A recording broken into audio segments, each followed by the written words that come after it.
Stepping up to the couch, it's Brian, who led the league last season in cracked screens. But with his new athletic case, it looks like that won't be the case. Touchdown, Brian!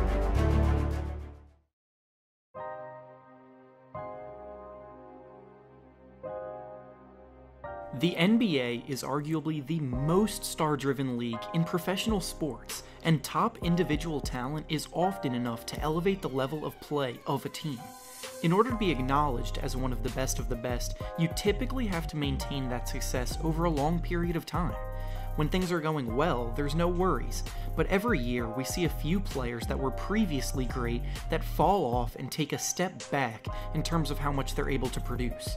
Sometimes it's due to Father Time getting the best of them, sometimes it's because of health issues, and other times there really isn't a reason.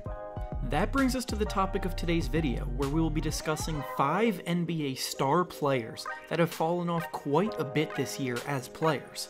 Some have fallen off to a bigger degree than others, but they have all taken a step back this year after previously being top talents for a while. Before we start though, be sure to like the video and subscribe to the channel, as all support is very much appreciated. Now, with that being said, let's begin. The first player up on this list is the most unfortunate, and his fall off wasn't necessarily his fault, but it's Gordon Hayward of the Boston Celtics. Hayward was never really expected to become a star player in his career. After his first few years in the league, that expectation held true as well. He only became a full-time starter for the Jazz in his 4th season, and even that year he wasn't very efficient and didn't show much legit star potential. It wasn't until year 5 that he started hovering around the 20-point per game mark, and in his 7th year, he finally got nominated as an All-Star in the Western Conference, capping off his unexpected rise. That year, he averaged 21.9 points, 5.4 rebounds, 3.5 assists, and shot the ball very efficiently at 47.1% from the field and 39.8% from 3. He led the Jazz to the 5th seed in the playoffs, and they even knocked out the Clippers in the first round, leading to him becoming a very hot commodity. That offseason, he was one of the biggest free agents on the market and ultimately chose to sign with the Boston Celtics. Pairing him with Kyrie Irving and Al Horford was supposed to be a trio good enough to take over the Eastern Conference, but then the worst thing imaginable happened, and Hayward broke his foot in gruesome fashion in the first quarter of his Celtics debut. The Celtics went on to advance all the way to the Eastern Conference Finals that year, and with Hayward returning, they thought he would be the firepower needed to push them over the edge, but unfortunately, he hasn't been close to the same player post-injury, and has even become somewhat of a liability at times. He's only averaging 10.6 points while shooting a subpar 40.6% from the field and 32.5% from 3, which has led to him being benched. Hopefully as time goes on, he'll find his rhythm and get back to being the player he once was, but so far it hasn't looked very good for him. The next player up on this list is Draymond Green of the Golden State Warriors. Draymond is one of the most controversial players in the league, and just how good he is has always been highly debatable, but the work he put in to become the player he's been over the past few years, it undoubtedly deserves respect. He was a 2nd-round pick in 2012 and wasn't expected to be anything more than a bench warmer. In his rookie season, he only got 13 minutes of playing time per game and averaged 2.9 points and 3.3 rebounds. His 2nd season wasn't even much better, honestly. Then, when his 3rd season came around, he locked up a starting spot on the team and started to show a ton of improvement on both sides of the ball, but especially the defensive end. He's now become one of the most well-rounded players in the entire NBA, as he controlled the glass, acted as the Warriors' primary playmaker alongside Steph Curry, and became an insane lockdown defender. He won the Defensive Player of the Year award in 2017, and his value to the Warriors dynasty was immeasurable. This year, however, has been a completely different story. He's shooting the ball terribly, his defense has not been anywhere close to the Defensive Player of the Year worthy like it used to be, and when you add that to the fact that he's always had a problem with running his mouth, the Warriors are feeling the consequences. They only have the 5th best record in the NBA at the moment, and Draymond's lack of production, along with the fact that he's causing chemistry issues with Kevin Durant earlier in the year, can't be helping the cause either.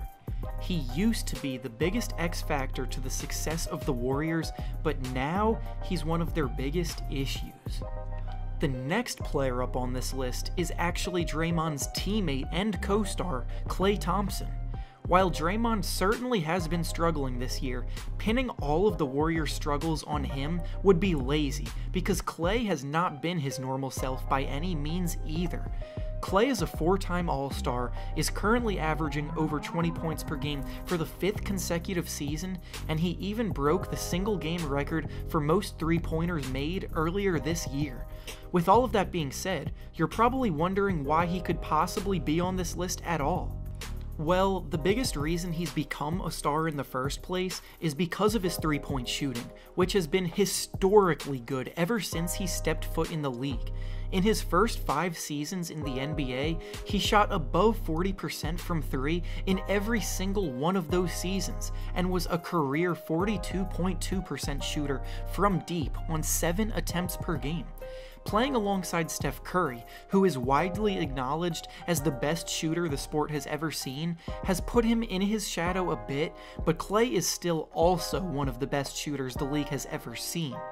This year though, while taking the same number of threes per game as years past, his efficiency has nosedived to below league average at 34.2%. It's been an odd drop-off without much reason, but the Warriors need him to pick up his slack in that regard. This year's Warriors team isn't as deep as years past, so the stars that they do have need to perform if they want to win another ring to add to their dynasty. The next player up on this list is Russell Westbrook of the Oklahoma City Thunder. Westbrook is one of the most electrifying players in the NBA and plays with maximum intensity. He attacks the basket with sheer force and can be unstoppable when he wants to be. Whether it is his powerful dunks, pull-up jumpers, or just being a one-man fast break, he's become a fan favorite because of his fun style of play. In 2017, he even won the MVP by being the first player in about 50 years to average a triple-double for a season, which is still absurd, but he then did it again last year, and questions about how much they actually benefit the team became prevalent.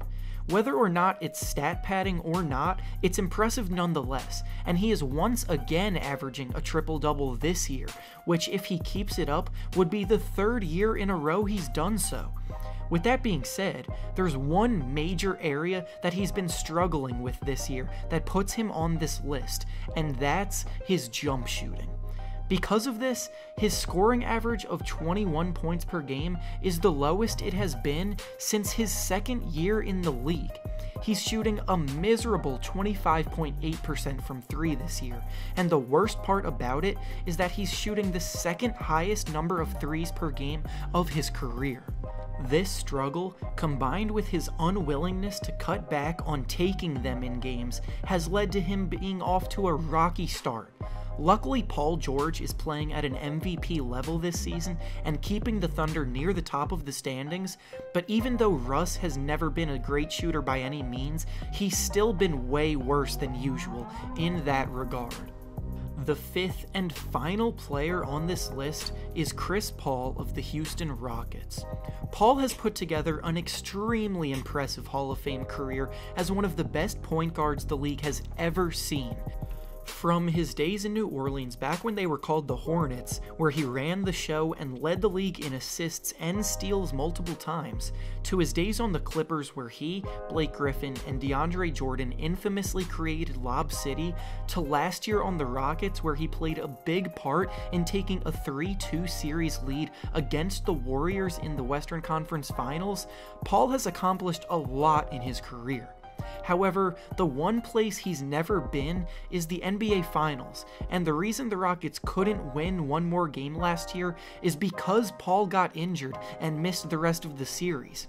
Injuries have seemingly always plagued Paul at the worst possible times, and this latest one has lasting effects into this year. He's now averaging the lowest amount of points of his entire career and is shooting a poor 41.5% from the field. He's disappeared in numerous games this season and has been cold a lot more than he's been hot. To top it all off, he's had yet another injury scare that looked really bad when it happened, but is now only supposed to make him miss a few more weeks.